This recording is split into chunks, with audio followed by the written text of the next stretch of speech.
tas refranes y cuentos no te puede esperar sino el mesmo Judas que te lleve.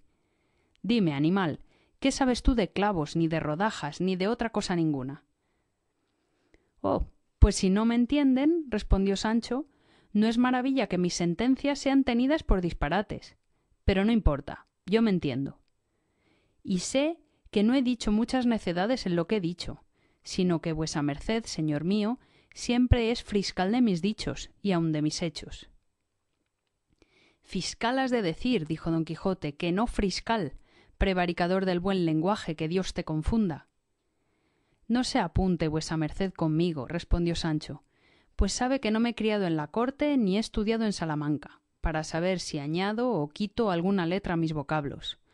Sí que válgame Dios, no hay para qué obligar al sayagués a que hable como el toledano, y toledanos puede haber que no las corten en el aire en esto de hablar polido. Así es, dijo el licenciado, porque no pueden hablar tan bien los que se crían en las tenerías y en Zocodover como los que se pasean casi todo el día por el claustro de la iglesia mayor, y todos son toledanos. El lenguaje puro, el propio, el elegante y claro, está en los discretos cortesanos, aunque hayan nacido en Majadahonda. Dije discretos porque hay muchos que no lo son, y la discreción es la gramática del buen lenguaje, que se acompaña con el uso.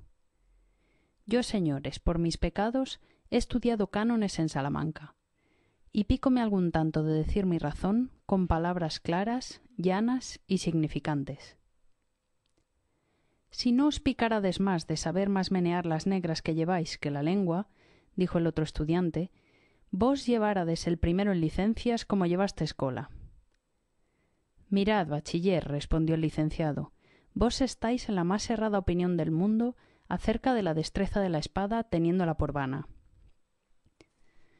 Para mí no es opinión, sino verdad asentada, replicó Corchuelo, y si queréis que os lo muestre con la experiencia, espadas traéis, comodidad hay, yo pulsos y fuerzas tengo, que acompañadas de mi ánimo, que no es poco, os harán confesar que yo no me engaño.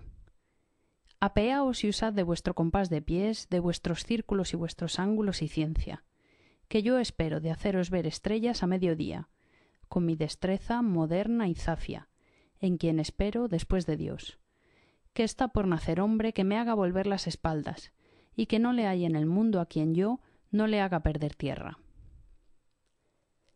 En eso de volver o no las espaldas no me meto, replicó el diestro, aunque podría ser que en la parte donde la vez primera clavásedes el pie, allí os abriesen sepultura. Quiero decir, que allí quedásedes muerto por la despreciada destreza. Ahora se verá, respondió Corchuelo. Y apeándose con gran presteza de su jumento, tiró con furia de una de las espadas que llevaba el licenciado en el suyo. No ha de ser así, dijo a este instante don Quijote, que yo quiero ser el maestro de esta esgrima y el juez de esta muchas veces no averiguada cuestión.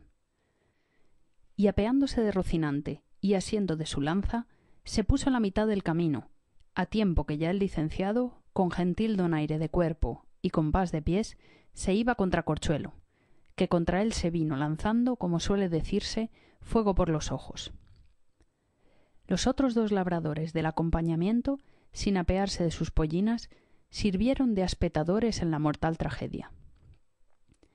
Las cuchilladas, estocadas, altibajos, reveses y mandobles que tiraba Corchuelo eran sin número, más espesas que hígado y más menudas que granizo.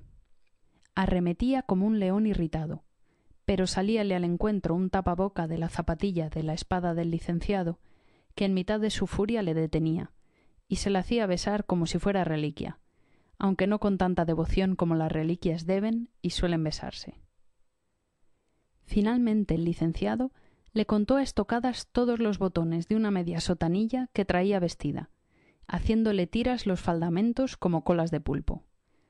Derribóle el sombrero 2 veces, y cansóle de manera que de despecho, cólera y rabia, asió la espada por la empuñadura y arrojóla por el aire, con tanta fuerza que uno de los labradores asistentes, que era escribano, que fue por ella, dio después por testimonio que la alongó de sí casi 3/4 de legua.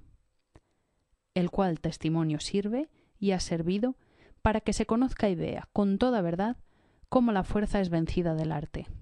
Sentóse cansado Corchuelo, y llegándose a él Sancho le dijo: «Mía fe, señor bachiller, si vuesa merced toma mi consejo, de aquí adelante no ha de desafiar a nadie a esgrimir, sino a luchar o a tirar la barra, pues tiene edad y fuerzas para ello. Que de estos a quien llaman diestros he oído decir que meten una punta de una espada por el ojo de una aguja». «Yo me contento», respondió Corchuelo, «de haber caído de mi burra, y de que me haya mostrado la experiencia la verdad, de quien tan lejos estaba». Y levantándose, abrazó al licenciado, y quedaron más amigos que de antes, y no queriendo esperar al escribano, que había ido por la espada, por parecerle que tardaría mucho, y así determinaron seguir, por llegar temprano a la aldea de Quiteria, de donde todos eran. En lo que faltaba del camino, les fue contando el licenciado las excelencias de la espada, con tantas razones demostrativas y con tantas figuras y demostraciones matemáticas, que todos quedaron enterados de la bondad de la ciencia, y Corchuelo reducido de su pertinacia. Era anochecido, pero antes que llegasen les pareció a todos que estaba delante del pueblo un cielo lleno de innumerables y resplandecientes estrellas. Oyeron asimismo confusos y suaves sonidos de diversos instrumentos, como de flautas, tamborinos, salterios, albogues, panderos y sonajas. Y cuando llegaron cerca, vieron que los árboles de una enramada que a mano habían puesto a la entrada del pueblo estaban todos llenos de luminarias, a quien no ofendía el viento, que entonces no soplaba sino tan manso que no tenía fuerzas para mover las hojas de los árboles. Los músicos eran los regocijadores de la boda, que en diversas cuadrillas por aquel agradable sitio andaban, unos bailando y otros cantando y otros tocando la diversidad de los referidos instrumentos. En efecto, no parecía sino que por todo aquel prado andaba corriendo la alegría y saltando el contento.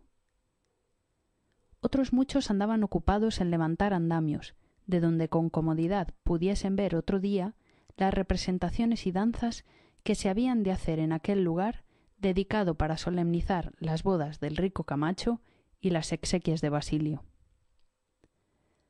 No quiso entrar en el lugar don Quijote, aunque se lo pidieron así el labrador como el bachiller, pero él dio por disculpa, bastantísima a su parecer, ser costumbre de los caballeros andantes dormir por los campos y florestas antes que en los poblados, aunque fuese debajo de dorados techos.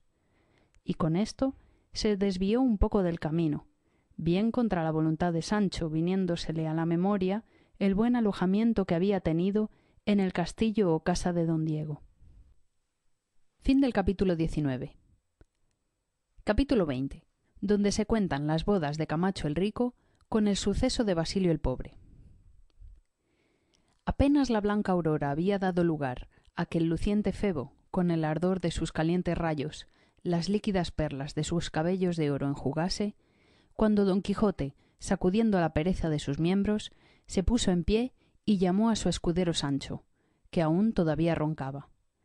Lo cual, visto por don Quijote, antes que le despertase, le dijo: «Oh tú bienaventurado sobre cuantos viven en la haz de la tierra, pues sin tener envidia ni ser envidiado, duermes con sosegado espíritu, ni te persiguen encantadores, ni sobresaltan encantamientos.